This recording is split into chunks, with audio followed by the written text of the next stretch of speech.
Okay, good. I'm gonna start talking.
All right, good morning, everyone. We're gonna get started here.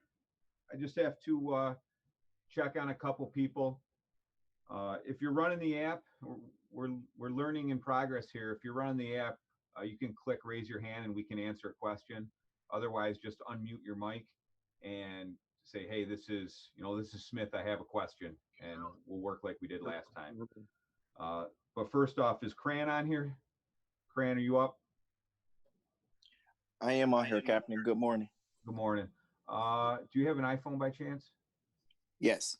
All right, so you're the one labeled iPhone, I believe. Okay, well, want me to change it to Yeah, if you just change, I can change it right now. No big deal. Okay. Rename. All right. Thank you. And Ayala, are you on?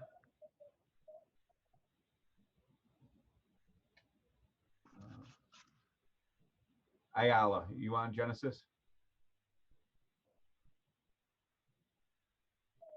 All right. All right, stand by. Captain, recruit Pignato. Go ahead, Mr. Pignato. Ayala was having trouble getting on, she said. All right, thank you. You're welcome. Yeah, I got it. Thanks, guys. Thank you, Pignato. All right, so again, we're working through these things. It's not the best situation, but thank you for being on, everyone. Just want to follow up on a few things. First off, just want to run over any questions regarding what we've done so far. I'll just do it by company. Company one, Mr. Henderson. Any troubles your company as far as what we've been doing this week? Besides Wildland, I get Wildland's a big problem. So Henderson, go off mute and let me know what's going on. Captain, can you hear me? Yep, can hear you now. Okay, so no problems with the other members. For as far as me, I went to upload my tool assignment on Resource One, and it kept giving me an error message. What was that message? It was saying 2007 Word document file unable to download or upload. Okay. Try just to see if you can save it as a PDF. You know how to do that? Yes, sir. So what did you say, yes or no? I'm sorry. Yes. Okay, try to save it as a PDF and then and upload it. If not, just shoot us an email and we'll see what's up with it. Thank Okay, you. Thank All right, battalion, or excuse me, company two, Mr. Nacy, what do you have for me? Morning, Captain. No questions. All right, very good. Thank you. Mr. Jacino Torres, company three, what do you have? Morning, Captain. No questions. All right, thank you, sir. Chawan, company four, what do you have for me? Company 4 is all set, Captain. Thank you. All right, company five, what do you have for me? Oh, that's Palumbo, sorry.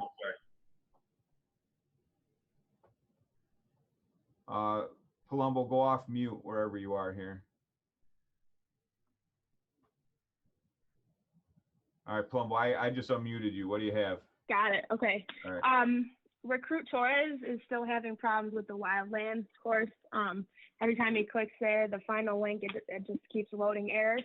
He wanted to know if he could talk offline about it. Yeah, I'm good. What's going to happen, I haven't had time, but I'm going to take the class and see what's going on, because the easiest way to figure it out is I'll just take it and go from there. I know many of you are having problems. If anybody actually had success with it, I'd be curious. So if you had success with it, speak up. Actually, just give me the information later. I don't want to know now, but I don't know if anyone's actually done it yet. So if you have, shoot us an email that says you actually did it up through your chain of command, through Malik or Ayala. What else you have for me, Palumbo? That's all. Okay. Just so everyone knows, Recruit Palumbo tried to take the EMT test today, and her site has now closed. So I'm sure it was a little anxiety. You show up in the site and the building's not even open.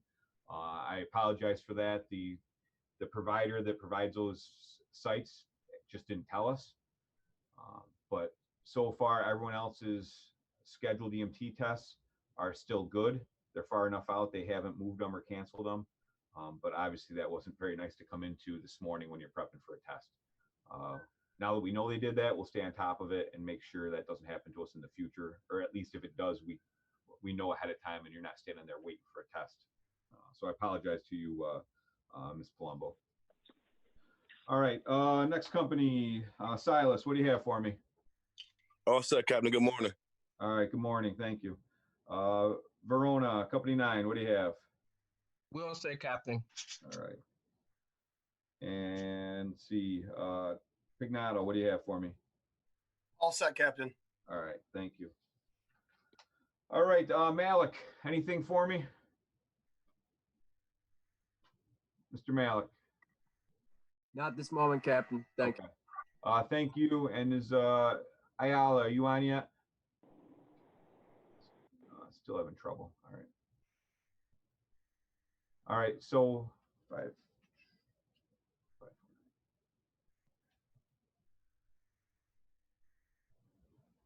All right, Ayala, you there? Genesis. Yes, Captain, I'm here. I got you now. All right, thanks. Okay. I know you're having trouble. Thanks for being on. Anything for us? Any questions before we start? Nothing so far, Captain. Thank you. Thank you. All right, so you guys are on Resource One now. Understand that is what we're going to be doing moving forward. I know we're having you do we had you doing a lot of emails to us. That was the only way we can communicate instead of just collecting your homework, you know, in the inbox. Obviously, that's not working anymore. So moving away from the management issues regarding emails to us, we are going to heavily use Resource One. So that is where you're going to want to be most of the time. If I send you emails, especially really not emails, but IDCs, any of the IDCs telling you information as far as what's to be expected, due dates, that kind of thing, those IDCs I will put on Resource One, similar to what I have done with the week of 2-23-2020. We will continue to do that moving forward. With that, you've also had units 1 and 2 opened up. We've had some issues with people following directions. With that, understand that just like JBL, we can see everything you're doing. If you tell me you're doing something and I can see you are not doing that, that is called lying. And that is also, if you check the recruit binder, that is not acceptable as a recruit. I hate to be going down this road, but we see everything and it's frankly not appreciated, and we would handle it different ways if we were face to face. At some point we will be face to face, so understand, please just do what you're told. Again, this isn't for everyone, just like when we're in lineup. That statement is for 2 or 3 people, clearly not the whole group. Overall, I can't say enough for what you guys are doing. You guys have been fantastic with this setup we're dealing with. Many of you yesterday noticed the LODD assignment I put up there, and it had already done it before I even put the email out. So thank you for taking the initiative, reading what's going on there and following the directions. I can't thank you guys enough, but in the same light, make sure everyone needs to be following those same directions and taking that same initiative.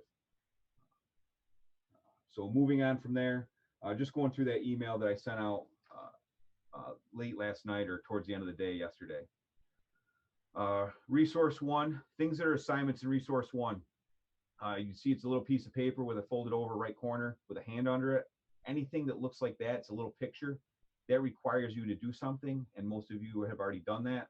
So anytime you see a link like that, click on it, and there'll be directions on what to do. You'll upload your assignments, or you'll just type a phrase like the line of duty death, which I'll be covering next. So you'll see more and more things come that way. We will be handling the admin of that. The nice thing about that is we can grade everything online. It saves admin time, so we can focus on actual teaching and logistics of what we plan on moving forward. We have firefighter Manin is working with us as far as grading some of this stuff. She might be on some of these chats in the future. She will be helping to grade this stuff from her location where she's working at, all online. Line of duty deaths, the current line of duty deaths. So 2020, we had 2 line of duty deaths happen since we've been, well, we would have talked about since we've been apart. You will see there's 2 assignments on resource one. Like I say, many of you have already done them. You will click on that assignment and you read the line of duty death, and then you type what I asked you to type, which pretty much says I've read the line of duty death of, for example, Zachary Blankenship. Then you hit submit. That tells us, similar to you signing the orders down in the maze, that you read it and that you know about it. We will also move towards that with PT. So we will have an assignment for PT that says, I have completed X hours of PT, these dates, and then you will submit that. I have not set that up yet, but that is a legal document. Please understand that. Please make sure anything you submit, you have actually done moving forward. Just because this is even more trackable than anything we were doing in the maze. So make sure what you submit is accurate. So line of duty deaths, again, you read them, type in what you need to type in, and then submit it. Every time we have a line of duty death, I will try to post it so it will be in the weekly, in each week's work, basically. Tool identifiers assignment, if you see, many of you also have already uploaded that. So that's another thing. You click on that assignment picture and you upload your assignment there. Anyone having trouble, like you already heard, just let us know you're having trouble. The key is communication. You have trouble, we get it, we're here to help you. If we don't know you're having trouble, we assume you're playing video games in your underwear. So make sure we know what's going on. The directions for the tool identifier assignment are there. Any issues with that, let me know. Again, based on that email I sent, if you already emailed us your tool identifier assignment to LT Stott or LT White or the RFFT email, please upload it to resource one as well. Then let's see, line of duty presentations. How that's going to work today is there's an order of who's going to do them. It's in order of Torres, Weish, Cran, Manjan, Graham, Perez, and Scott, in that order. I will share my computer screen like I did for mine. And if you have the app, whoever's doing it, like Mr. Torres, you just say next slide and I'll click to the next slide. So you're in control of the presentation and I just click through. If you called in by phone and you can't see when I share my screen, if you have another device, or you can use your phone and look at other things on your phone, you can log into resource one, and those same PowerPoints are on resource one, and I just made them active probably a half hour ago, so you can view all 7 PowerPoints from today on resource one. So you can just follow along, and when Torres or whoever says next slide, you just follow to the next slide on your own through resource one. So we have a couple options there for you to view. So we'll start those in a minute, but I just wanted to put out there to everyone, does anybody have a question as far as due dates for the assignments moving forward for this week? There was a lot of information there. We now have due dates, or some stuff due today, some stuff due tomorrow, some stuff due on Friday, and there's specific timeframes associated with them. With those timeframes, some stuff when you upload it, once the due date and due time have passed, like say 1600 today or Friday, it will no longer allow you to upload it. So you're done. You're dead in the water on that assignment. It won't let you upload it. So the key is understand that you have deadlines you need to meet. Again, following directions is a big part of what we're doing, and that's just what it is. So make sure you're ahead of the deadline. So I want to make sure everyone understands the IDC from yesterday that with the subject heading week of 3/23/2020, assignment due dates, times, conference call schedule, and exam times. Does anyone have questions in regards to that IDC? Just unmute your mic, raise your hand or whatever on the app, and speak now. Go ahead. Recruit Perez. Go ahead, Perez. Thank you. Good morning, Captain. Good morning. I'm just wondering about the workbook assignments. How do you know we did it? Or Well, that's going to be similar to the LODD. So you're right. Okay. We don't know you did it. And we also understand human nature. I'm sure some of the minutes I've already spent in the last 15 minutes discussing human nature. Okay. Honestly, I don't know. I could make you take pictures of it and upload it, but we're all adults, and I want to treat you as adults. So what we'll wind up doing is I will make an assignment, and I have not done this yet, but I will make an assignment for the workbook similar to line of duty deaths, where just you click on it and you will type a statement that I will have the verbiage for you, and it will say, I have completed the workbook assignment for chapter 1, and then you will sign it by, electronically sign it.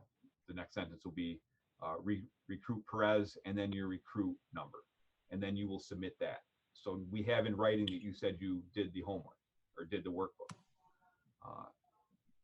When you guys get back, I promise everyone, and this isn't just at Perez, I promise all of you, we will take your workbooks and we will look through them all. So it's an assignment that's expected. Clearly, it's free will as far as doing it. We can't really, we could check them. We might spot check them. But I just ask that you do them. That would be the easiest thing, is that you do them. But we will have you sign off that you did them. So if you didn't do them in the future, we will have, just be disciplinary stuff. But hopefully we don't have to do it. Does that answer it, Perez? thank you, Captain. All right. Thank you for asking. That was a good question. Next, who's got something for me? Graham Gibson. Yeah, Graham, go ahead.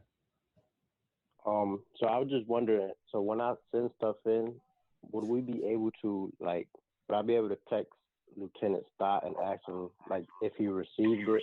Because sometimes I know, technology and stuff can fail.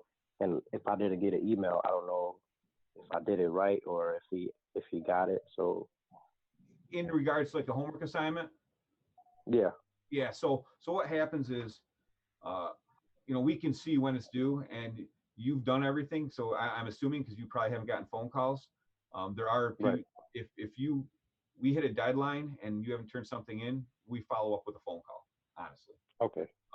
And these assignments, we can see everything everyone does on Resource One, when you logged in, what you were doing. The information is vast there. So what'll happen in moving forward is, as we learn this right with you guys, understand this is fully new to us too. So we're learning with you. But what'll happen is you turn in assignments, and I mentioned Firefighter Monin, LT Stott, LT White, myself. We will grade these assignments. Some assignments will be just like EMT. You did it, you get 100. Other assignments will be actual grades. So we will grade the assignment, and we'll be able to see that in your grade book, just like during the JBL. So that will be some verification in the future that, hey, I did it. But if you didn't turn something in by a deadline, I can almost guarantee you will hear from one of us in short order asking what's going on, either email or phone call. Does that answer it, Graham? Thank you, Captain. You're welcome. Yes. Next. Anything else, guys? I'm sure there's questions out there. Ask away. This is the best we can do. All right. So if there are any more questions, I just ask you to please refer to the IDCs, the directions. I know it's a lot. It's coming in different places, but we are actually, our plan that we're putting forward that we can't really say to you yet, it is moving forward. We are doing well. Obviously, everything depends on the virus, but stick with us. We are making this move ahead, and it's actually looking good. It's just going to be a little bit slower. So with that said, I'm going to ask Chief Young if he has anything to add. Chief Young?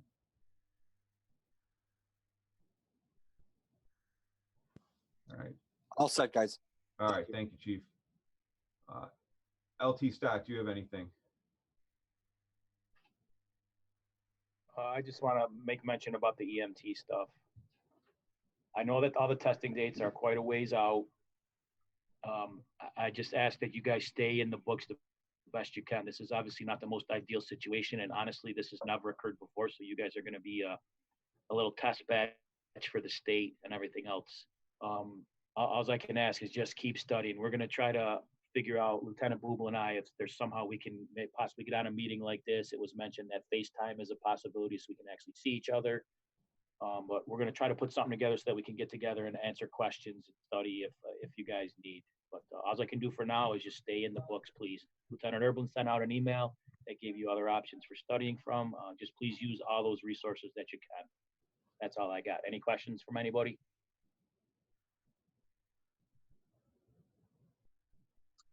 Recruit Roberts. Go ahead, Mr. Roberts. So along with that email, I noticed that it was telling us to change our I received the email telling us to change the location because some of the locations were being closed. Are we supposed to wait and just disregard that email, or should I call back and have it rescheduled? I would hold off right now. We just found out this morning that the facility in Greece is going to be closed. I was told until April 13th. We've gotten other information from the PSI side, so we're still fact finding and gathering all the information. If you have a testing date and a testing site right now, just sit on it and we'll give you further information as we get that information. So where you're at right now, everybody's good. There's a couple of you, I believe, that are still headed out to Buffalo. Hang on to those dates. If you haven't changed it to a local one, just hang on to your Buffalo one because I understand Buffalo is going to be up and running here in the next day or so. But as far as Rochester sites, we're still kind of dead in the water, but things are supposed to come up line soon. Does that answer? Copy that. Thank you. You're welcome. Anybody else have anything? All right, I'm out. All right, LT White, do you have anything for him?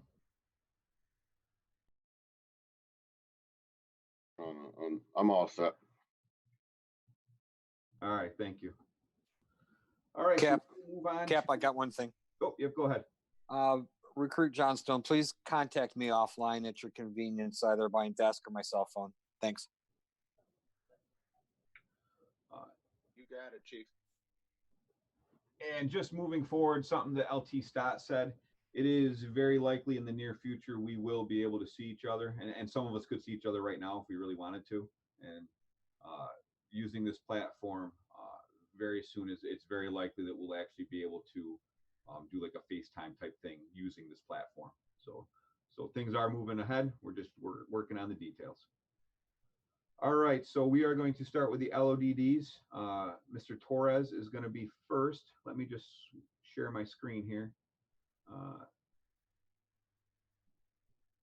All right, those of you on the app, can you see my screen? Yes, Captain. All right. Yes, Captain. Well, Mr. Torres. Yes, Captain. You ready to go? Ready to go? Yes, Captain. All right. So when you go, just tell me to, next slide or next, and I'll just click down. Your show. Thank you, Captain. You're welcome. Good morning, everybody. This is my LODD assignment, F 2016-06. Basically, a career firefighter was killed and a volunteer firefighter was seriously wounded when shot during a civilian welfare check in Maryland. Next slide.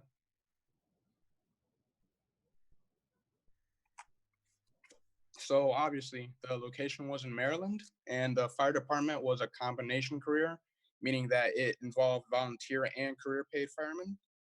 And the companies assigned were Rescue Engine 827, who had 6 volunteer personnel, including the officer or lieutenant, and the paramedic ambulance 823, with 2 career firefighters, a firefighter EMT driving, and the firefighter paramedic who was the shooting victim.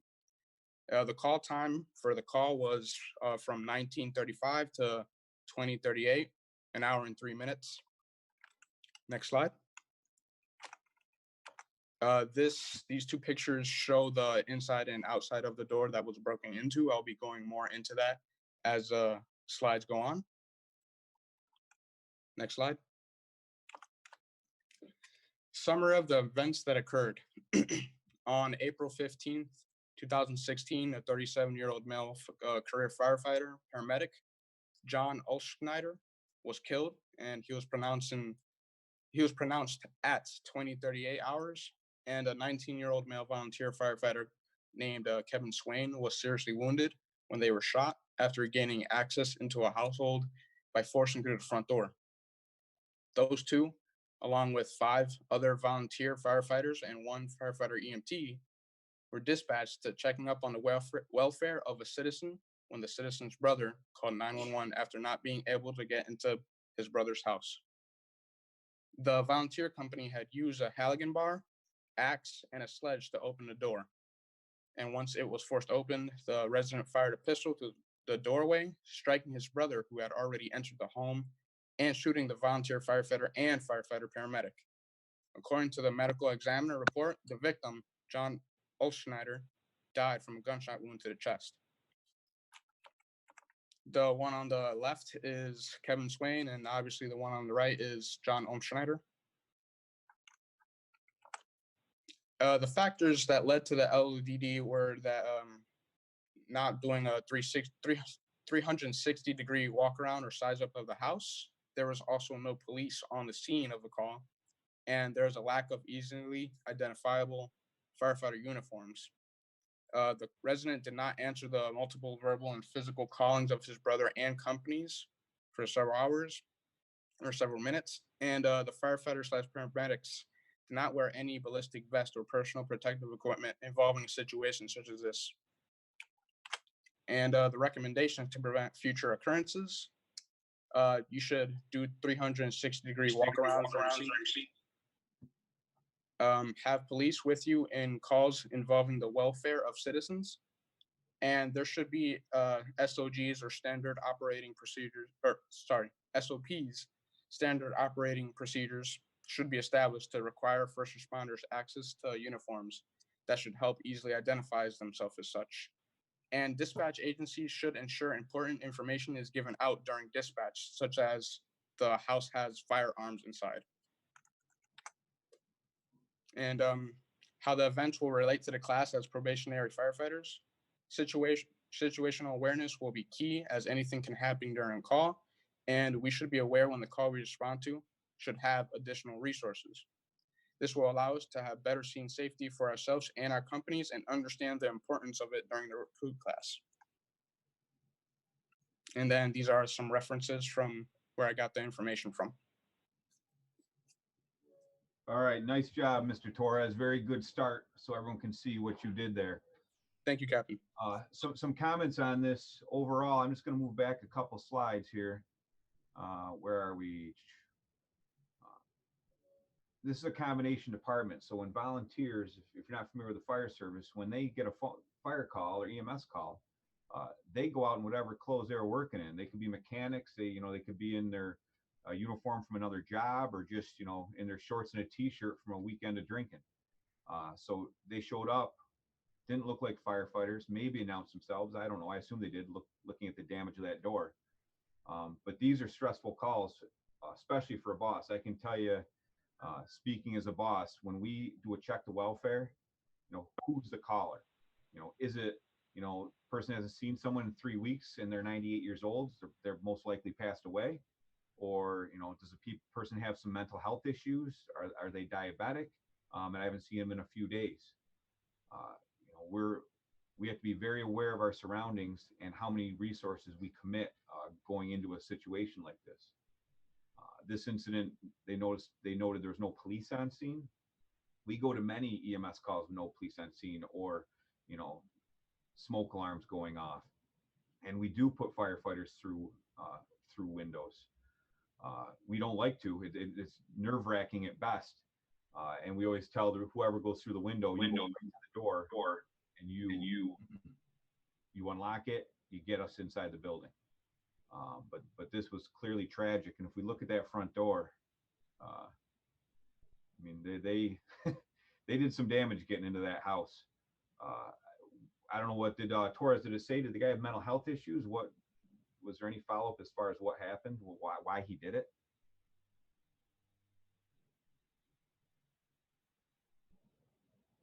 Jared, you there? Yes, Captain. Was there any follow up as to why he did it? Like why he just crazy or? No, Captain. There was nothing in the report. Okay. And something like this, I'd be curious as to, you know, I mean, he had to hear the knocking, the brother calling, you know, what's going on here. But tragic, and this has happened locally. We haven't, I don't know if you talked about an EMT, but West Webster, one of our Rochester firefighters was a volunteer in West Webster and was one of the survivors of that incident that 2 firefighters were killed at. So this does have a local tone to it. And, you know, we have 2 companies that are moving down the road of having ballistic vests, Engine 5, Engine 16. And I'm sure it'll be the future of the department where we all have vests, just the way things are headed. Questions from other recruits, either to recruit Torres or to myself on this one? All right, if no questions, thanks again, Mr. Torres. Very good word. All right, Mr. Weiss, give me a minute to bring the next one up. Yes, Captain. Good morning. Good morning.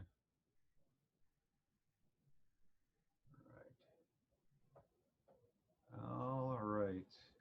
Mr. Weiss, can you see yours? Yes, Captain. All right, very good. Whenever you're ready, you have the floor. Thank you. Thank you, Captain. Yep. My line of duty death report is on a firefighter captain from Sun Prairie, Wisconsin. You can, next slide. He was killed in the line of duty on July 10th, 2018. Next slide. His name was Corey James Barr. He was a captain at Sun Prairie Fire Department. He was a 34 years old, a former member of Sun Prairie Fire Department. He joined the department at 18, putting him at 16 years of service.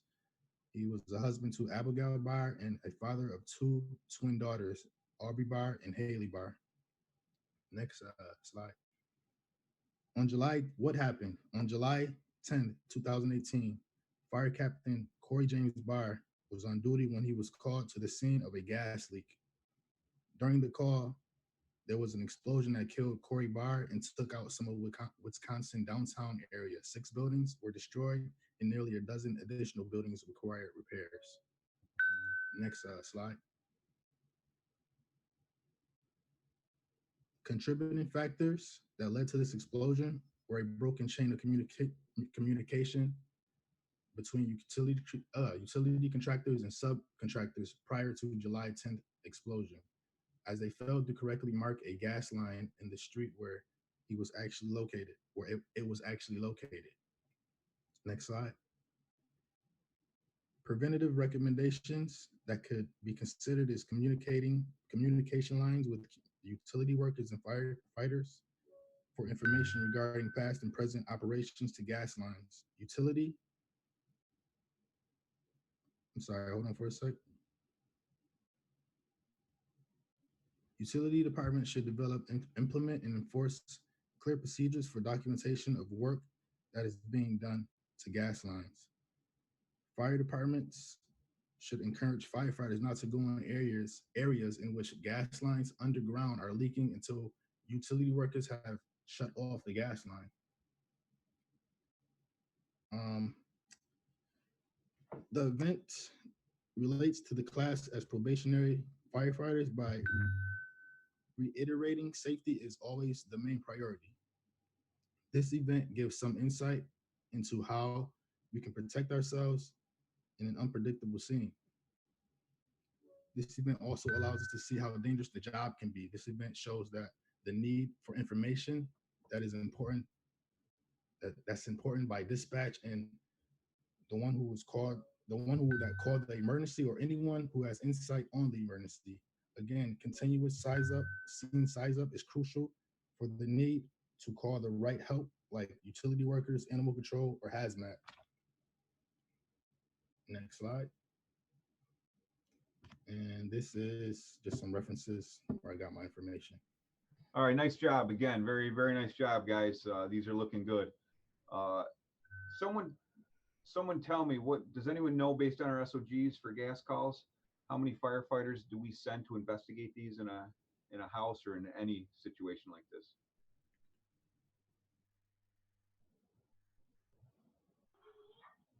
Anyone? Is it one, sir? Who is it? Recruit Houston. Yeah, go ahead. Go ahead. Is it one firefighter go in? No, Recruit Silas, sir. Is Yeah. it 2? it is two. Have more confidence. So 2 firefighters.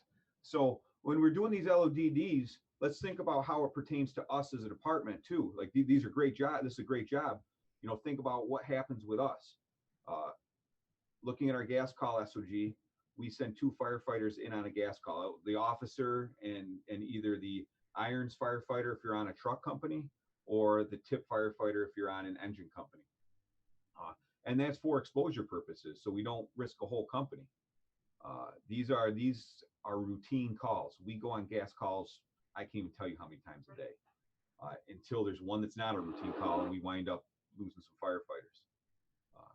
If you remember, this happened in Rochester. We had a house blow up, suicide on was it Jersey Street again? I can't remember. Illinois Street. Illinois. It was Illinois Street. Yeah, we had Jersey Yes. Street in the 1980s, and you can watch it on YouTube if you Google Jersey Street, Rochester, New York. There's videos of that. But it was Illinois Street's what I was thinking of. Same neighborhood. That just happened as a suicide, and actually it was right after last year's class graduated.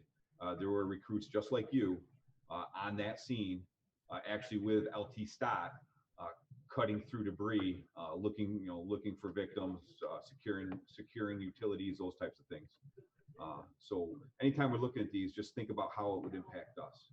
And these slides, the firefighters we're losing, they have families, they have brothers, sisters, mother, father, kids, wives, husbands. We try to stay as safe as we can. Questions for Recruit Weish? Anybody with questions? All right, nice job, Mr. Weish. Cran, give me a minute. I'll put yours up, and you're up next.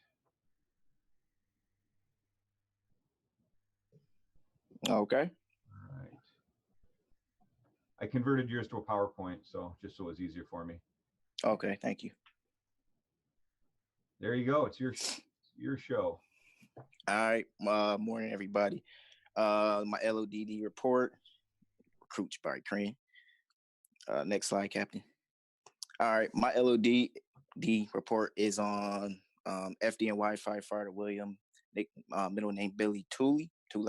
He was a 42-year-old. He was 42-year-old. He was 14-year career veteran, working in Queens, New York. He was hired in September 14, 2003, where he spent most of his career. And he worked on ladder company number 35. He was married to his wife, Maria, and they had an 8-year-old daughter named Isabella. Next slide. Around time, they had a call came in for a working fire on April 20th, 2017, Thursday afternoon. Tooley and his company responded to a working fire at a 5-story apartment complex in Ridgewood neighborhood around 2:20 p.m. Coming in, they was unsure of how the fire started or what caused it. Next slide. As they arrived on scene within about 5 minutes to find a blazing fire that started on the 2nd floor.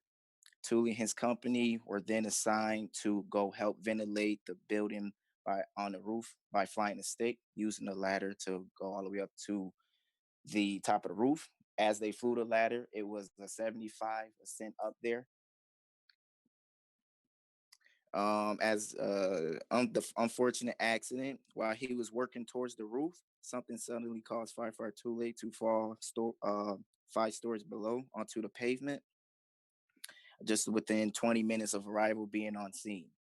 Officials said Tooley was either in or around the basket, so he was on the basket trying to climb onto the roof, or climb onto the roof, with something caused him to fall off the ladder as he hit the ground. Firemen surrounded him to help him out. They deployed a red tent to pretty much maintain the scene of how he was doing while they was taking care of him. He was then rushed to Winkoff Heights Medical Hospital in Brooklyn by Mayor Bill de Blasio and other city officials. The fire was then under control at 3:00 p.m. Firefighter Tooley had passed away due to his injuries from the fall. Next slide. Factors, as again, it was unclear of how Firefighter Tooley fell off of the ladder. It could have been he lost his footing as he was trying to get onto the roof. Maybe he had a medical issue. It wasn't, the doctors haven't ruled or disclosed that he had a medical issue which had him fall out. It could have been maybe it was unstable of his footing when he was climbing due to the height he was climbing up. Possible misdirection of the ladder on trying to aim it onto the roof on how he was going to climb on it, or possible misdirection of the ladder with the wind. It could have been a possible. But honestly, it had no clear of what actually caused him to fall or what really happened to make him fall. Some factors always scene safety recommendations. Scene safety is most important while as on any call.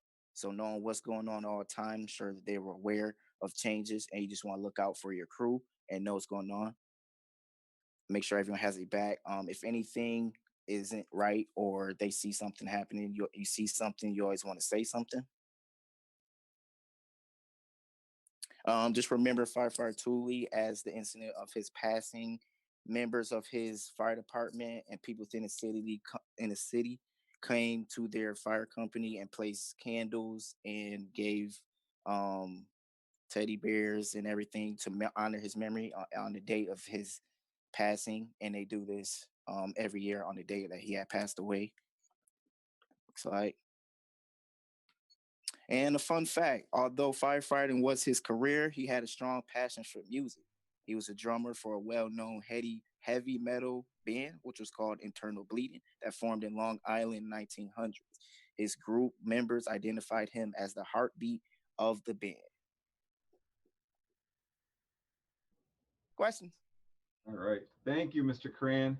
When you say he formed it in the 1900s, it sounds so long ago. It makes me feel bad. It's not that. But nice job again. Very, very nice job.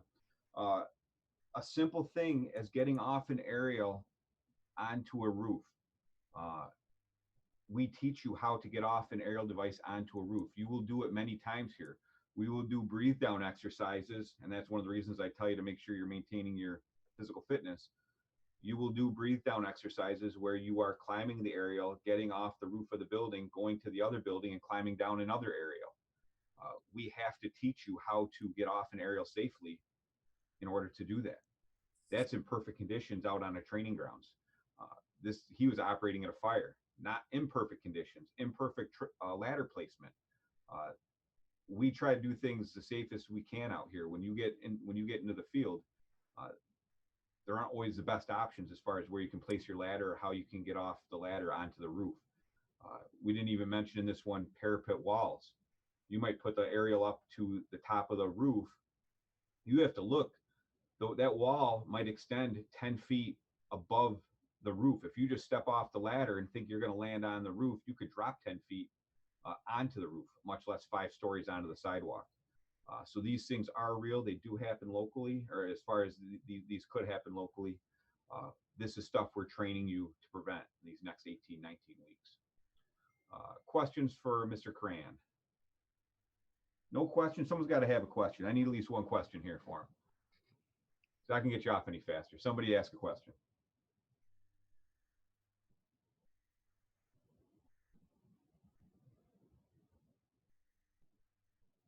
Mr. Cran, they don't want to ask you anything. Cap, I got a question for him. Yeah, go ahead. Self-T Scott, was that a bucket you said, or was it a straight ladder? It had a basket, so it's a bucket. It had a basket at the top. So it was at 45. It was a 75-foot ladder. And just going back, it seems some said that it's got stuck at the top. So he's like stuck at the top and pinned, and which caused him to fall. So the basket. It's a basket that he had allegedly fell off of. They don't know how, but he fortunately fell down, landed on his Right, back. They didn't say if he was in the bucket and it was up against the building or not. Yeah. So he was in the bucket. Yeah, he was in the he was in the bucket, but again, they don't know how he fell off. So I tried to research and see what caused him to fall off the bucket while sitting onto the roof. But because just trying to get on, he fell. All right. I know of one other time when something like this happened. A department took delivery of a new bucket and they were training. It sounds like something similar. When they raised the ladder up to the side of the building, they kind of came up underneath a ledge or, like the captain mentioned, a parapet. And then the hydraulics continue to push the ladder, basically stressing it. And then when the ladder finally breaks free of the side of the building, it becomes like a catapult. And it might have launched him out. This happened in an apartment and another firefighter died. First time he was using the bucket. This sounds like it might be kind of a similar situation, but I don't have all the details on that. So these are very tried and true machines. Once you're trained properly to use them, you shouldn't have any problem. Like the captain said, we spend a lot of time doing this, and you guys will become very proficient at it, hopefully. Yeah, Lieutenant, I know once it is up in the air and someone is like down by the base at the box controlling it, and so moving it, it also talked about the platform under pressure suddenly release and it could like jerk. So as you going up higher and higher, you know, it bounces. And then it could be quite unstable moving up and forward, and you want to keep stable. But it could have been something with the release mechanism, and then upward movement caused him to like fall through that. So all right, on those kinds of equipment, I worked at Quinate for a while. We had that kind of equipment. When you're in the bucket, you have the ability to control the ladder. When you're at the base, you have the ability to control the ladder. Normally, when there's two firefighters in the bucket, they take the control. They'll raise up out of the bed and bring the bucket to wherever they need it. If something happens to them, an override control is at the base, and a firefighter down there can control them. Let's say they get stuck up on a building or they get electrocuted or something like that. The base power always overrides the upper power. And the city of Rochester does have an SOG where if there are two firefighters in the bucket and the ladder is up and into placement somewhere, if you want to get from the base of from the truck up to the bucket, you have to get the permission of the two firefighters in the bucket somehow, whether by radio, by yelling. There's an intercom system. You need to make contact with those two firefighters and let them know that you're going to be moving on the ladder. And that is a definite SOG for the reason if you are climbing the ladder and the two firefighters in the bucket decide to move the ladder, there's a scissoring effect of all the rungs moving on each ladder section, which are called flies. And you can get your feet or your legs cut off if you were to slip between while the ladder was moving. It would kind of work like a guillotine. So that's just something. These pieces of equipment are nothing to mess around with. Lieutenant White and I have been fortunate to work on them our whole careers, and it's an art to using them, and we'll get you guys trained up on that. That's all I got. Any questions for me? Lieutenant. Yes. It's Lieutenant Fleming. How are you? Hey, what's up, LT? Not much. I just been kind of listening, and to reiterate what the lieutenant was talking about. Communication is key, guys. That's a common theme. That's a common thread that you're going to see with all these line of duty deaths is communication.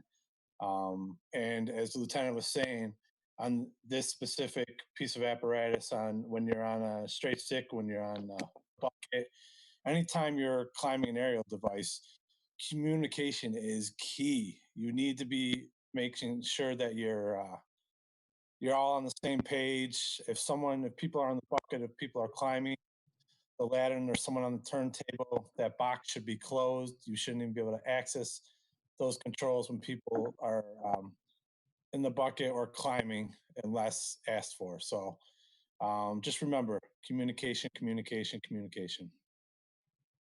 All right. Thank you, LT. All right. Thank you, Mr. Cran. Very nice job.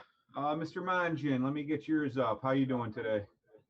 Fantastic. Thank you, Captain. How are you? Good, good. How's this going so far, Manjin? As far as what are you thinking? Is this all right? As far as just your opinion, as far as gaining some information out of this, and you don't have to blow smoke. We're just trying to make things better. Yeah, it's going pretty well. Okay. Can we do something different within what we're doing with these conversations?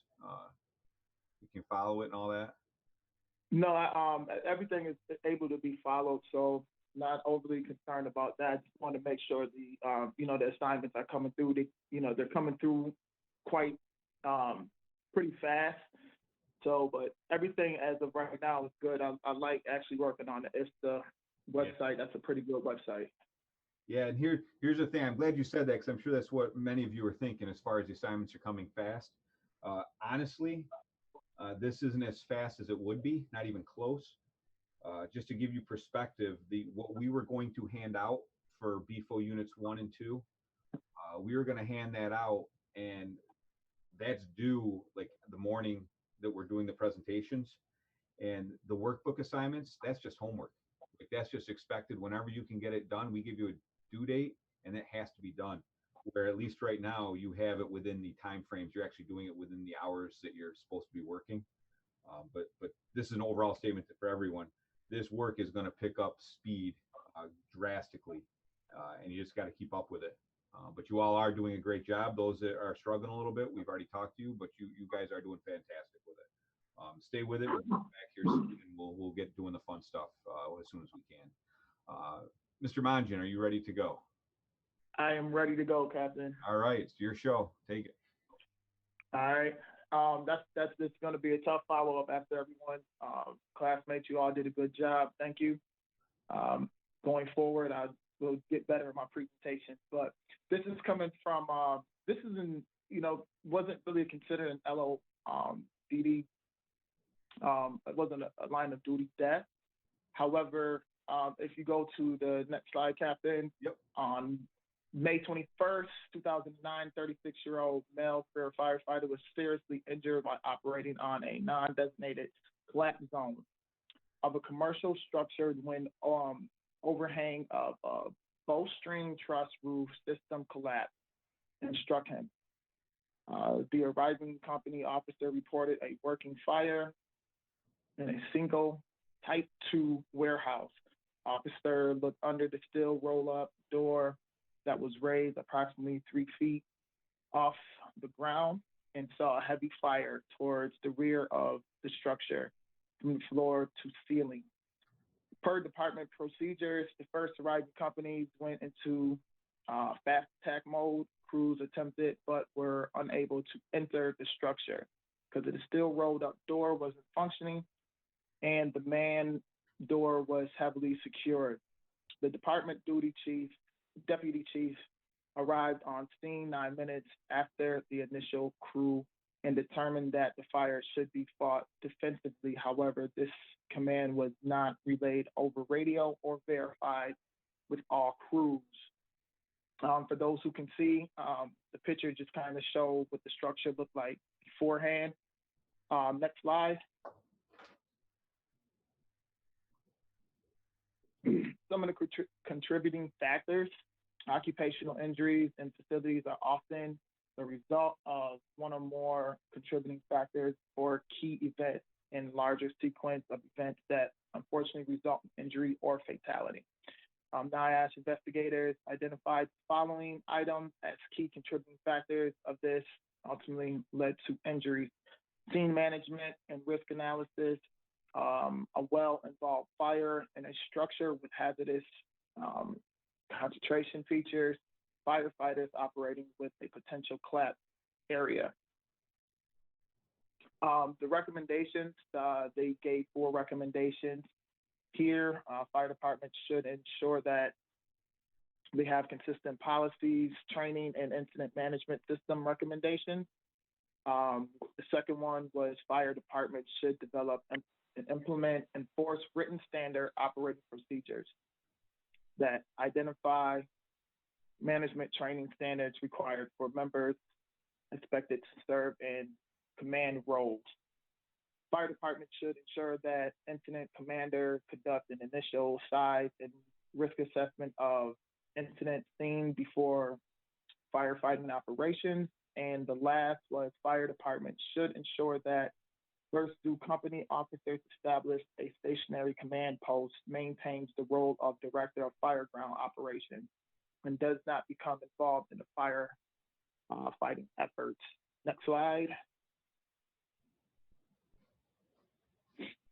Some of the recommendations continued. The fire department should develop and implement written standard operating procedures, define defensive fire operations,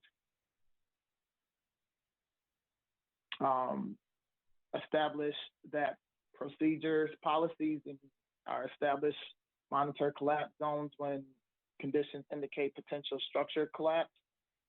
Fire department should train all firefighting personnel in building construction and risk hazards related to structural collapse.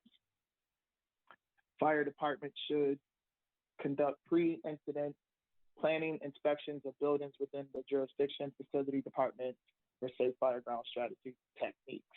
Next slide.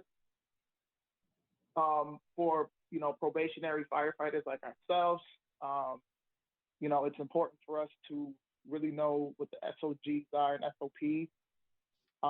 In an event such as this one, having proper training or being vigilant could end our careers before it gets started.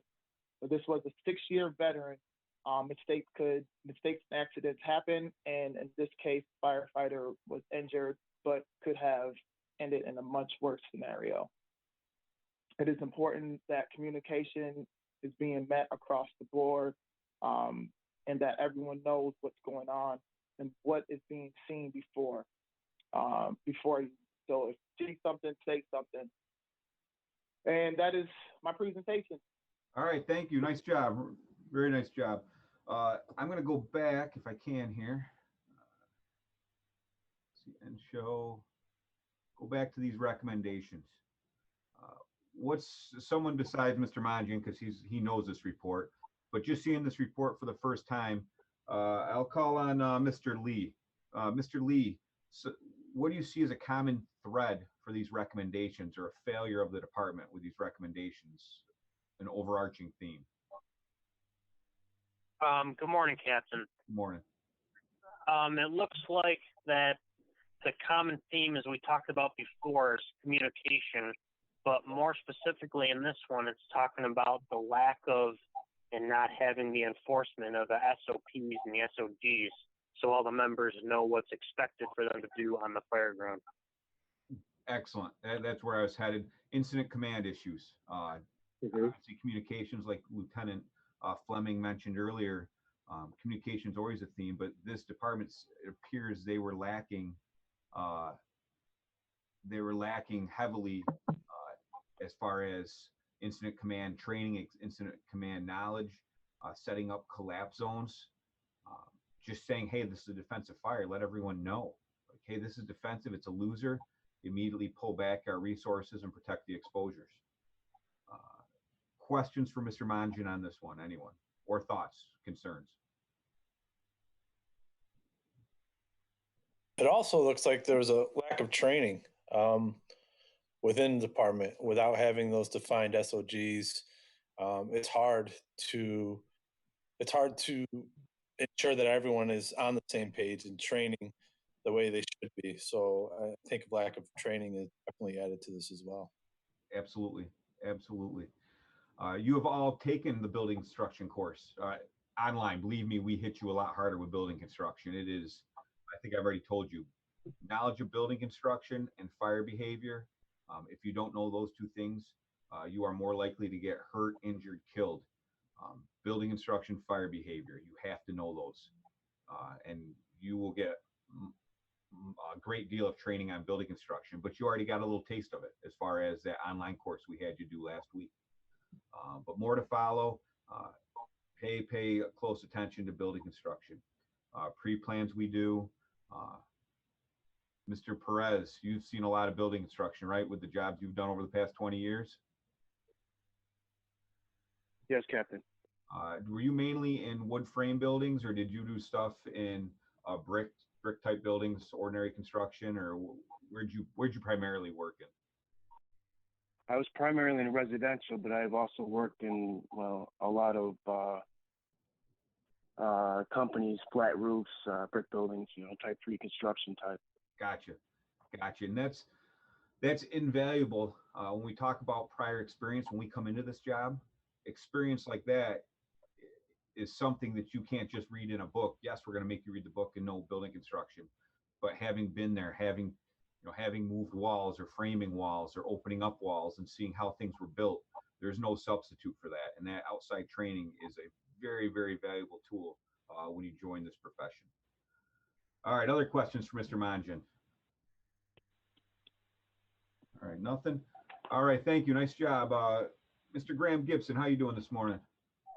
I'm good, Captain. How are you? All right, I'm good. Are you, when I get this up, are you ready to go? Yes, I'm ready. All right. All right, it's your show. All right, so LODD assignment F2015-13. Just a little, I have notes for myself also. I'm looking at the slide. So this career fire department served as a large metropolitan area in Colorado. There's a large commercial airport and four big surrounding cities, and they serve over 650,000 residents. And they're also a Class 2 fire department. And what that means basically is that's their fire score that indicates how well protected the community is on a score from 1 to 10. So next slide. So he was a 46-year-old male career firefighter / engineer. So this event occurred June 28, 2015 in Colorado at 9:32 p.m. So if you can visualize this nighttime, if you can visualize the scene, requested by the incident commander, the Truck 8 engineer, and the rest of the crew were sizing up the multi-purpose commercial structure to look for the fire extinction from a fire that started from a dumpster, which according to the NIOS report was moved away from the building and put out with a booster hose. And then this is a picture of what a booster hose looks like. Where's the picture? Hang on. Like first slide right there. Or you have it on the next slide too? Oh, okay. I'm sorry. Yeah, it was the first slide. Sorry. Right there. That's a booster hose. All right. You can go to the next slide. Okay, there we go. Contributing factors. I think yours is out of order. I'm not sure why. There. The next slide is the one with the picture of the roof. Yep, we're on it. The one with the roof with the translucent. Yes. Okay, we're there. Okay. I hope. Is that what you're seeing? So, yep. Okay. So the engineer stepped on a translucent corrugated roof panel, and this is what that looks like. So it's not really strong, and the weight, the load bearing limitations is not a lot. So the roof was not very lit up, so he couldn't really see it, and it also blended in with the rest of the roof. According to the NIOS report, after falling 17 feet onto a concrete floor, there were multiple open bone fractures and vascular damage. The firefighter did not pass away until July 15 after going into cardiopulmonary arrest, where resuscitation was unsuccessful. And the autopsy revealed a massive pulmonary thromboembolism originating from a thrombus in his lower extremity formed as a result of blunt trauma. Injuries sustained during his fall, the pulmonary thromboembolism occurred despite being on anticoagulation therapy. Next slide. So contributing factors, the call came in at 9:32. The incident commander, who was Chief 2, arrived on scene at 9:35, and he directed crews to force entry interiorly and exteriorly. So it was nighttime. It's harder to see where you're walking. While walking on the roof, engineer was also talking on the radio, just basically telling what he see because he was looking for fire extension. And that can be distracting while trying to search and talk on the radio at the same time. The roof crew did not sound the entire roof, so the coagulated translucent roof. If they would have sounded it, they probably would have seen that it was weak in that spot. And hopefully this incident can be used as a learning tool to try and keep it from happening again in the future. Next slide. How this relates to the class as a probationary firefighter. Hopefully this event reminds us all of how dangerous the working conditions can be, especially at nighttime and especially on a roof where you don't know if your next step will be your last. We will be working in the same type of conditions, sometimes even more dangerous, and learning about these type of events should help to keep everyone always aware of their surroundings by knowing what to look for on scene and how to go about approaching the situation. Next slide. And then that's my references. And then, so with this event, manufacturers now have to, when they install the translucent coagulated roof panels, they should ensure that the end users are fully aware of the load bearing limitations. So being that this happened now, hopefully it won't happen again because the manufacturers have to basically make it the load bearing weight more. Also, NIOSH personnel contacted and interviewed multiple people, almost everyone that was on scene after the event to investigate what happened. So as a recruit, that basically tells me to always be paying attention to everything that's going on because I may be interviewed, basically asking what happened. I have to know all of the details. And the Colorado Fire Department was a Class 2 fire department. So I looked up, I was interested about the Rochester Fire Department. So Rochester was announced Class 1 in 2016 by the mayor for fire protection, which can lead to lower insurance rates for homes and businesses. And then I'm done. All right, very good. Nice job, Mr. Graham Gibson. And what you just said at the end, I liked. You didn't know what something meant, the ISO Class 2, so you went and found out on your own what it meant. So that's for all the recruits. Hey, you got a question, research it on your own. That was heads up. And you are correct. We are a Class 1. And it's the ISO rating. You'll hear that time and time again. And like you said, it's insurance ratings for both homeowners and businesses. It's basically a cost savings to people if their taxes are paying for a good service, essentially. A lot of factors in that as far as water supply and manpower and equipment. But we do have the best rating. I will caution that rating that we will talk about Charleston, South Carolina, the Sofa Superstore fire. 9 firefighters were killed in it. I think we've mentioned it before, but we'll spend some time on that fire. And Charleston was a Class 1 fire department, and 9 firefighters were killed at one fire as a Class 1 fire department. So ratings and accreditation, while important, they don't always represent how we're doing things. We always can improve. But thank you for researching that. A couple other notes from there. At night, as Mr. Graham Gibson said, I came back to this slide you're looking at. These translucent corrugated panels are difficult at best to see. Knowing your district, driving around, looking at the roofs in your district, seeing metal roofs go up. What happens is this is a metal roof and they put this plastic or whatever it is in for skylights. It's just part of the roof. It drains rain and it's just to allow light into the building without having to put lights in. He mentioned sounding the roof. This sounds absolutely different than what a roof sounds like, what metal sounds like. Metal roofs in themselves are inherently dangerous because they're so slippery. But this you will fall through if you step on. But constantly sounding a roof, and some of you are like going, what's sounding a roof? It's literally taking your tool and hitting the roof ahead of where you're walking. You're listening to the sound of something. An example would be, you're looking for a stud behind a wall. So you're looking to hang something heavy and you need to get some support. You knock on the wall with your fist, looking for what sounds solid versus what sounds hollow. No different when you're sounding a roof. Different application, but same result. You're trying to find out what's underneath it or what you're stepping on. And this was an outside fire, a dumpster fire that they were looking for extension. That fire I mentioned, Charleston fire, that was an outside dumpster fire that wound up burning 2 buildings down or 2 attached buildings down and killing 9 firefighters. an outside dumpster fire.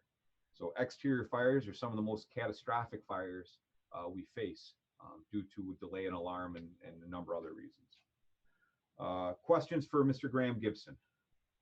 And I know you guys don't want to listen to me this whole time, so if someone else has something to say, recruit, otherwise chime in. All right, nice job, Mr. Graham Gibson. Next up, Mr. Perez. Let me get your stuff up here. All right. All right, whenever you're ready, it's your show.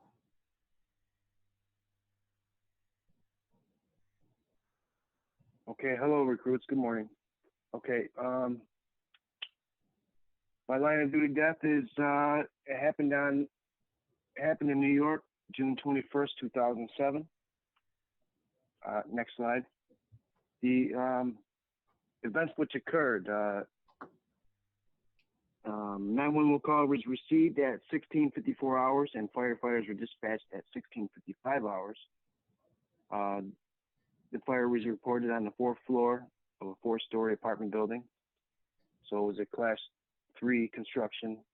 Class 3 construction is brick and joist construction, masonry. Masonry built walls with the interior of the construction, the floors and framework are made of wood, asphalt roof.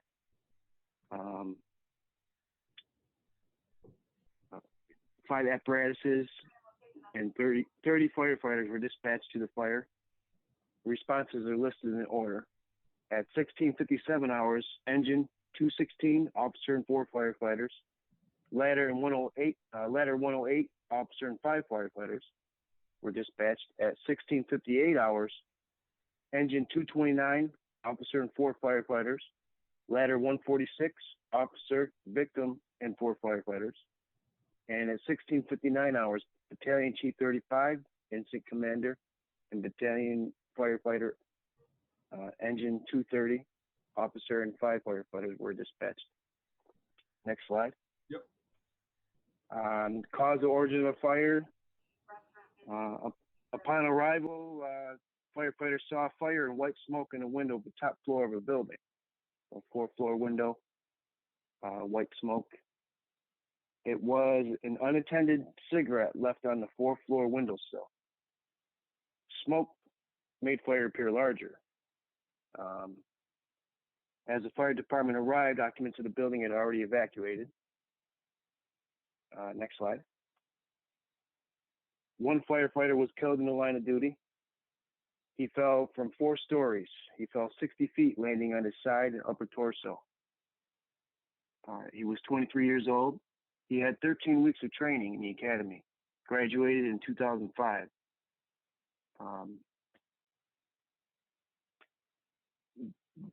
13 weeks of training. I think we now have minimum of 23 weeks of training. So he didn't have a lot of training. I think back then 13 weeks was the minimum. He had almost 2 years of firefighting on a truck company after graduating. Next slide. Okay, so factors which led up to the line of duty death. So basically, he got on scene and climbed the ladder. The first, let me see, the first ladder company that was there was 108, and they put the ladder up on the roof, but they put it up on a higher part, which was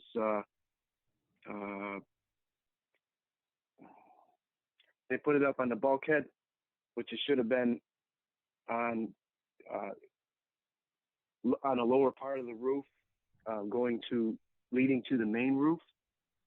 He was climbing up the ladder behind the other firefighter that was already up there, and he got to the top, and I have another picture on the next slide, but he was climbing to the top, and he must have misstepped, or he got to the top to the he got to the top of the bulkhead and jumped down to the parapet wall, and he fell off. His saw and all the weight he was carrying on his back kind of shifted, and it pulled him down. So factors which led to the line of duty death: roof saw was hung from his back, shifted, causing firefighter to lose his balance and fall to the ground. Judgment of the firefighter on deciding a riskier way of moving from roof bulkhead to main roof.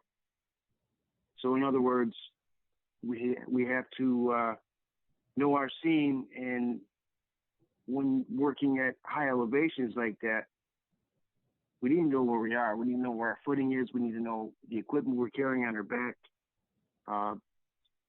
Placement of the ladder against the bulkhead instead of the main roof. Method in which the saw was carried to put firefighter off balance. Next slide. Do you see where I'm Here's at? a picture. Am I good? Are you on the slide you want me on? I'm not on. No. Okay. Well, right now I'm on the picture of the where the ladder is placed on the building at the bulkhead. All right, I'll go back then. I moved ahead 1, here. 2, 3. I'm sorry. I'm So 4 slide down. You're looking at the outside of the building, the side of the building? Yes. Okay, I'm there now. Sorry. Go ahead. So this is where the ladder was placed. As you can see, it's at a higher elevation than what it should be.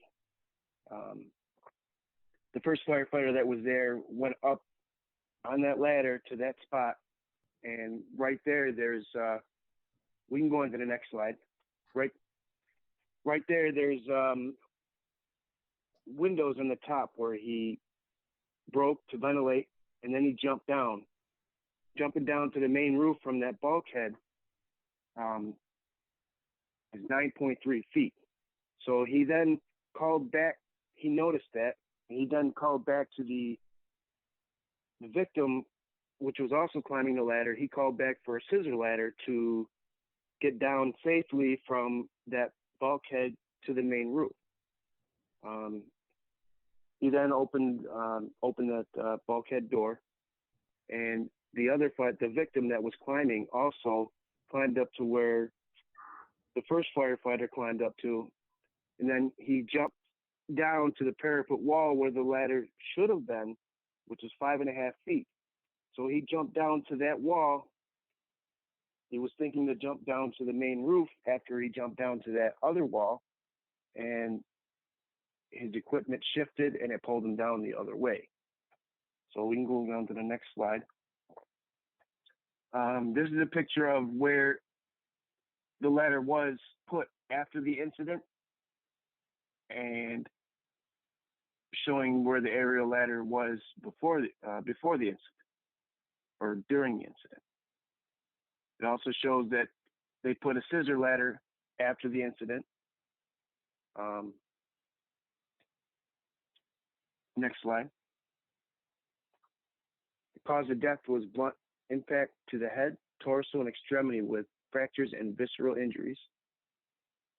Next slide. Well, the weather was not an issue, 79 degrees Fahrenheit with wind speed 9 miles per hour from the west. Next slide. This building was a Class 3 construction built in the 1920s. It originally was a sewing machine factory. It had been illegally converted into residential loft apartments in 2000. So we didn't know it was converting, or the firefighters didn't know it was converted. There were some sprinklers blocked due to renovations. 4 apartments on each floor with metal studs and drywall separating. Also, one of the 2 internal stairwells were blocked on each floor due to illegal renovations. Next slide. Recommendations to prevent future occurrences. Recommend caution when working in elevations, always. Scene safety. Placement of ladders to prevent firefighters from climbing to different elevations unsafely. Consider use of scissor ladder to access main roof from aerial ladder. Communicate any potential hazards. See something, say something. Evaluate the manner in which tools are carried to prevent loss of balance. So this guy was carrying tools. He had 110 pounds of tools and extra weight on him. Reduce the amount of equipment firefighters must carry while climbing ladders. I'm not sure if somebody else could have carried the saw behind him, or if maybe the first guy maybe could have had more stuff to carry. I don't know. Consider making saws lighter. It's as a possibility, or developing a sling to carry such equipment. He had it slung on his back. So next slide. Here's another picture of the front of the building, or the side of the building, where the ladder was positioned at the top of the bulkhead, where the apartment window was. It's showing where the victim landed. So he fell 60 feet. Relation to class is probationary firefighters demonstrating correct ways to climbing ladders while carrying equipment. There are also OSHA standards on how we need to climb ladders. Always check footing while dismounting a ladder. It also includes while mounting a ladder. Appropriate amount of time training to situational awareness, so it becomes second nature. The more times you get on and off a ladder, the better you'll be at it, especially at high elevations. Next slide. These are my references where I got the material. And any questions? All right, nice job, Mr. Perez. Multiple points on this one. Let me just get out of the show here. First off, building construction. This building had a whole bunch of issues, and that's actually not what killed the firefighter. Just the stuff that Mr. Perez talked about as far as, I'm trying to find them here, renovations to the building. Originally a factory, illegal conversion into residential, sprinklers being blocked, stairwells being blocked, numerous issues with that. And that wasn't even what killed this firefighter. But we already talked about it earlier, ladder placement. If you look at this slide I just brought up, and Mr. Perez, the slide I'm looking at is the outside street view of all the apparatus in front of the building. Out on the training grounds out back, we can park things anywhere we want.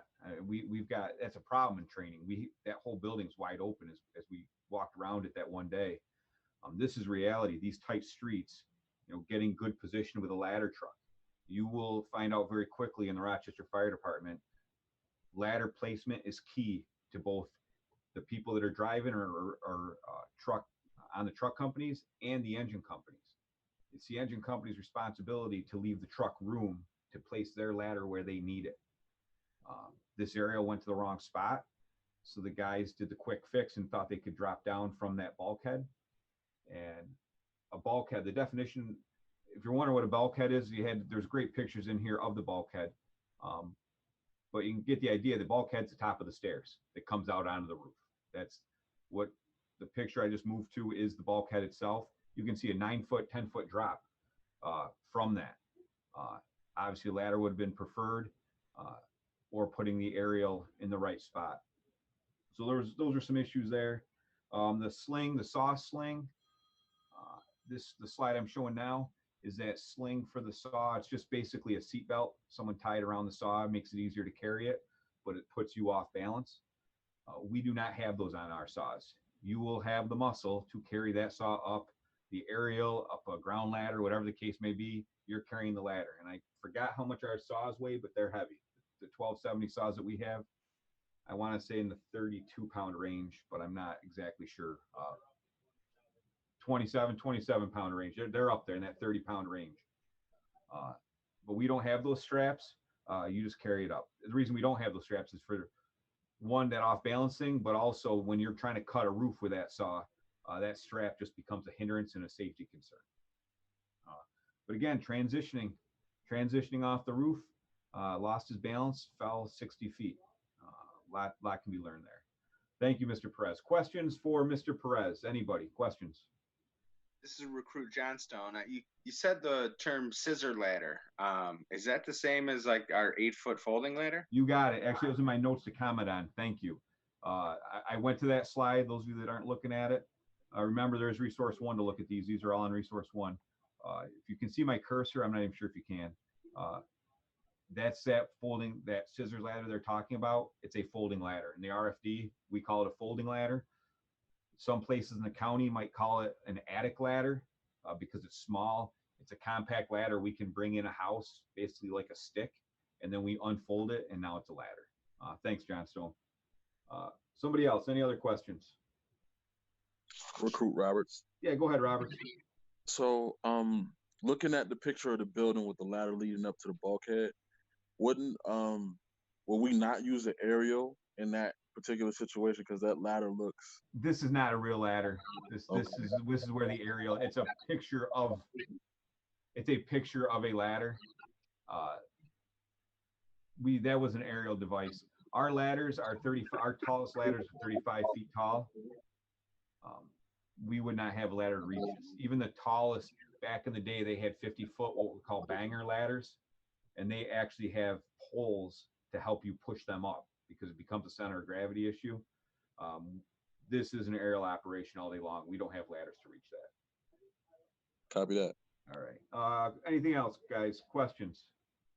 Did it say why they put the ladder up to the bulkhead? Perez, that question's for you. No, it didn't. I think they were just in a rush. We need to slow down to speed up. Yeah, that's a great point. Slow down, speed up, and I'm sure there's a little bit of complacency there as well. So we always have to be very cognizant not to become complacent on this job because we go to a lot of scenes, we go to a lot of calls, and it's easy to kind of get in that mode at times. So, like you said, always be vigilant, always be aware of your surroundings, and always be aware of what you're doing. All right. This is LT Stott. Sorry, Cap. Oh, go ahead. The fire apartment window, it looks like they wanted to shoot to the left of that. You have the whole building to the right. You don't have to get that ladder as close to that fire as you possibly can on this particular building. You have a whole other building that you could ladder to and most likely get to the same spot. Captain mentioned earlier, knowing your district. And, occasionally we'll go out and we'll get on top of these buildings before we have to for a fire and just check out what's going on. Some of them will have those things like Recruit Grant Gibson talked about. They'll have, if you look on the top of that doghouse, there is like a pyramid-shaped window. Those are usually chicken wire-filled windows. Those really aren't supposed to support your weight. I can't see any reason why that ladder should have been where it is. Like Lieutenant Fleming said, they just might have been going too fast. I would have gone to the right of that window, a couple apartments down, in case the fire did go to the next apartment. We still had time to move our ladders because we don't want to put our ladders into fire. Aluminum doesn't react to being burned very well. So that's all I got. All right. Thank you, LT. All right. Anyone else? All right. Nice job, Mr. Perez. Thank you. Next up, Mr. Scott. Are you there? Are you ready to go? Morning, Captain. Good morning. I'll bring it up here. Good morning, class. All right. You are up and running. All right. Thank you. I apologize. My presentation is quite lacking, but I'll fill you guys in as best I can. I'm dealing with some Apple technology differences, and anyhow. It's all good, Recruit Scott. We'll get through this. Go. Roger that. Mine was Nash LODD, Foxtrot 2012-07. Next slide. Incident timeline is going to be 29 February 2012 in California. The time of the original call is going to be 04:50 in the morning. And that's the time of the original, the first car crash. Second car crash is going to be at 05:49. And the third incident, which is the truck crashing, is 06:14. So you can see that these crashes are happening pretty frequently. Just keep that in mind. I'll get back to that. And the victim died at around 07:17, I believe. And that was at the medical center. He was pronounced dead. The victim was a 35-year-old male career captain. Had 9 years on the job, 6 with the current department he was with. And the cause was multiple blunt force trauma injuries. Next slide. Okay. Going into the summary. So around 0450 on the 29th February 2012, a hailstorm passed through the highway area of the crash, and a vehicle slid off the highway down onto an embankment. We'll call that car 1. Local PD arrived, assessed the driver. Driver was okay, and the officer was actually called to another crash in another location, so he left. Then another crash occurred at that same location. Car 2 crashed and landed in the same exact area as car 1. PD then returned to that crash area, and that's when the fire department arrived to check the both drivers. And then roughly 14 minutes after the fire department arrived is when the truck, oh, excuse me.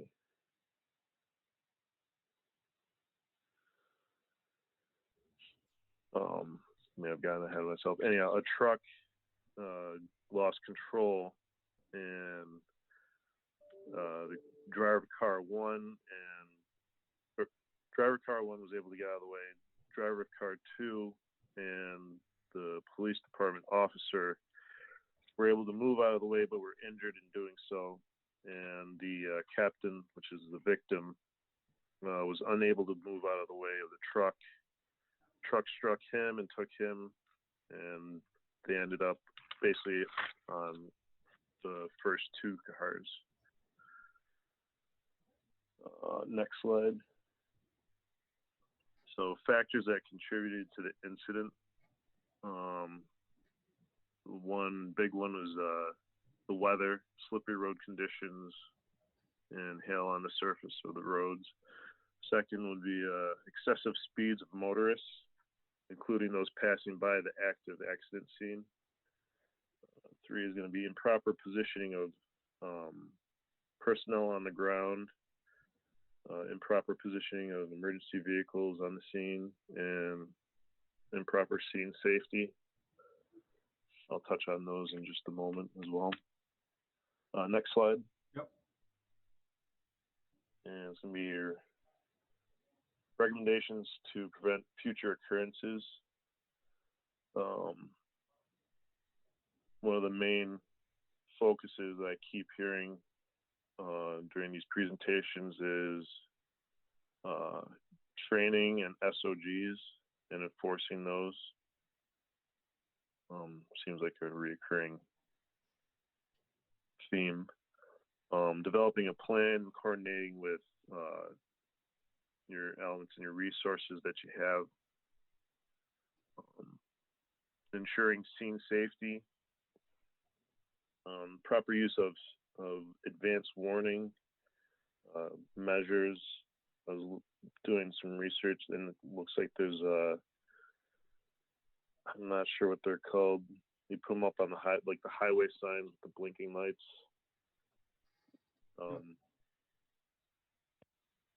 And also proper PPE. You want highly visible, reflective gear, especially in inclement weather, dark conditions, and maintaining situational awareness at all times and constant communications with all units on the ground. Next slide.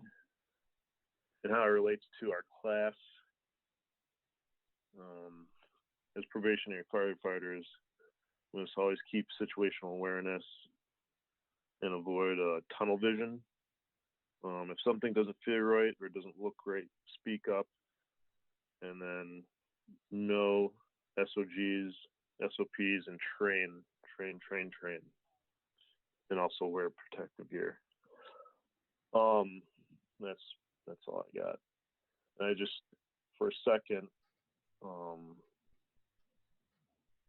wasn't able to get this on my presentation slideshow, but from looking at the crash site, it kind of did like if you guys have a chance, go on Google and look up this particular incident, and you can look at they basically did a reconstruction of the crash.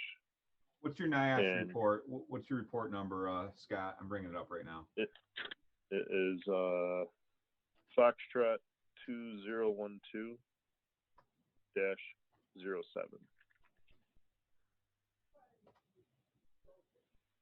Hey, Scott. Yes. Scott, this is Lieutenant Fleming. Could we get someone to take your pulse? You're kind of fading off there, buddy. All right. I'm good. Did a 2-mile run and some burpees. I'm pretty hungry. All right, Scott, is this a picture? Can you guys see that? Is this the right one? Well, I'm scrolling it now, so. Career fire captain dies when struck by a pickup truck while working the scene of 2 traffic incidents, California. Yep, that's the one. All right. So if you scroll down, you can see basically the crash scene reconstruction and how each vehicle landed, and you can tell that they're landing in the same exact areas. I don't know, putting up flares and countermeasures to kind of have people slow down. And then also, if you look at the positioning of the emergency vehicles, that doesn't look like anything safe. And you can tell when they show the reconstruction scene of the truck, the first one there, they have, you can see where the personnel are actually standing. And to me, that doesn't really look right. It's safe at all. Also, investigators found that the department did not have any written SOPs for emergency roadway or highway operations, which is, I don't know what to say about that. Right. You'll find there's a lot of departments without SOGs. Like, people see our SOG book and they're like, holy cow, it's 500 pages long. But that being said, we're autopilot. When we arrive to normal incidents, the chief doesn't need to be there. The expectation is we go do our jobs as firefighters and line officers. Nice job. Nice training, job. Training. Yep. So a couple things here. This was just a highway, like it didn't look like that big of a highway, but think of 490, 390, 590. If you've lived here for all your life or even for a couple of years, think what happens when there's an accident and you've passed a fire truck or a state trooper or an ambulance on those 3 highways. People are still on their cell phones. People could be videoing the scene on their cell phones, not to mention weather conditions. The highway is a very, very dangerous place to be as first responders. And it's a danger we can't control. We can mitigate dangers at fires. We can mitigate dangers at most of our calls. Where I'm always concerned as an officer is what the other person's doing. That's something we can't always mitigate. But like you say, proper positioning of the apparatus, that starts on arrival, making sure your rig is protecting your people. DOT vests, our turnout gear isn't compliant with what's required as far as how much reflective fabric you're supposed to have on. So we actually have what's called DOT vests in the fire trucks, and we have to put vests on just like if we were over the road truck driver, like Johnstone was a truck driver. There's certain things we have to do that everyone does on the roadway. So having the vests on, proper road positioning, proper positioning of your people. You get to an accident, the people in the car are talking on the side of the road, and oftentimes you got to say, hey, let's get under the protection of the fire truck. Let's get to a position where we're being protected. And the boss, at least in Rochester, that's one of our jobs at a scene, is watching that scene and watching where our people are, the patients we're trying to help are, help out are, as well as other, other agencies such as the ambulance, making sure everyone's safe. And you brought up the road signs. We have those State Farm help trucks. I'm sure you've seen them. You've been around here long enough. State Farm, during the high times, morning and afternoons, they are on the roadways with those billboard signs that come up. They block traffic and they put those signs up. They've been hit on the roadway. So those things with those big signs on the back, people have driven into those locally. It's happened here. So human nature is good and bad, and in this case, it's very bad as far as these wrecks happening. And consideration from the fire side, hey, shut this road down. And we've had hail. This is 3 hours in, 2 hours in. This road's got to come to an end. We got to shut it down. And that's a consideration a boss is going to make, or law enforcement. Nice job, Scott. Questions for Scott? Anyone? All right. We've been on here long enough. A couple points, guys. You still have work to do today. Tool assignment is due. Make sure you upload that. You have a test opening up on chapter 1. You will log into resource 1. That test will be open this afternoon at 1500 hours, just like you did for JBL, but now you're in resource 1. It will appear under unit 1. So when you click on New York State BFO unit 1, it will appear there, and it says test, not quiz. That's the difference. It'll be quiz. It'll be test 1. You click on it. There's 20 questions. Answer that and submit it, and we'll move forward. Make sure you do that at 1500. That's got time frames on it. It's only open for. Tool assignment. Keep working in your books. Keep watching resource 1. I'm not going to keep putting out every time something goes up there. I will do it for a little bit here, but the expectation is that you're checking that multiple times throughout the day. I just want to thank everyone that did their presentations today. Great job. That's exactly what I was looking for. Nice work. It gives everyone else an idea what to expect. And I would just want to say, stay healthy. Please take care of yourselves. Eat right during this whole craziness, eating the right stuff, getting enough sleep. And if you do have sickness issues, let us know. And if you need something, let us know. We are a family. I know this is a little weird right now, but we try to work through things together. One of those family concerns I have moving forward is, I know we're using your own devices right now, and that hopefully will change soon. But I need to know, and I know of one person, but this is a statement for all 30 of you. Anyone that knows they are going to have trouble with Wi-Fi moving forward, I need a list of anyone that will have Wi-Fi issues moving forward. Please send those up to your company leaders. Company leaders send them to your battalion leaders, and battalion leaders send them to LT Stott or LT White. And if we can have those by the end of day today, meaning 1600, we need those ASAP so we can work around any Wi-Fi issues. And we're not talking about hardware issues right now, strictly use of Wi-Fi is what we're talking about. Questions that you've thought of in the past hour and 45 minutes? Anybody? That's open to anyone. Any questions? All right. Chief Young, anything, if you're still with us, anything for the recruits before we hang up?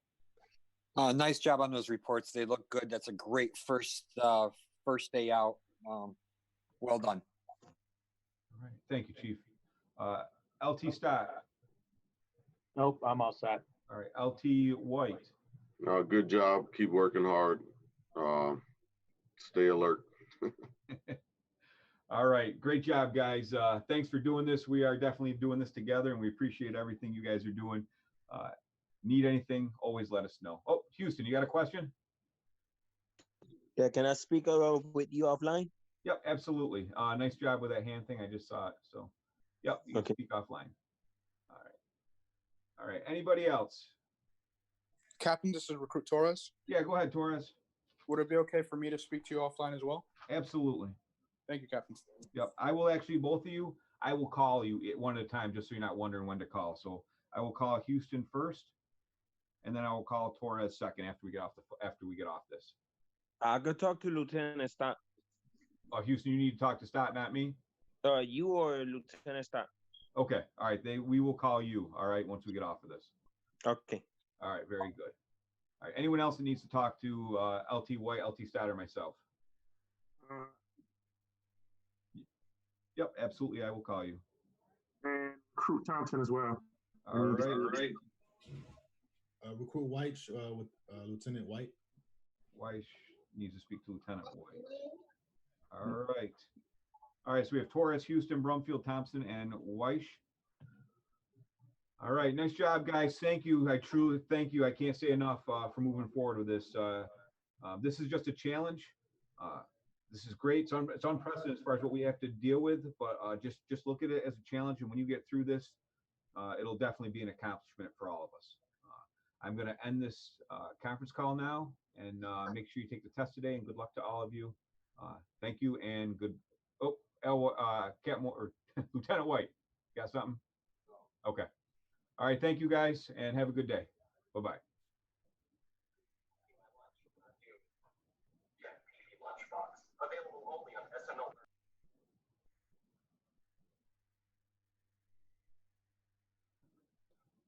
I'm ending it now.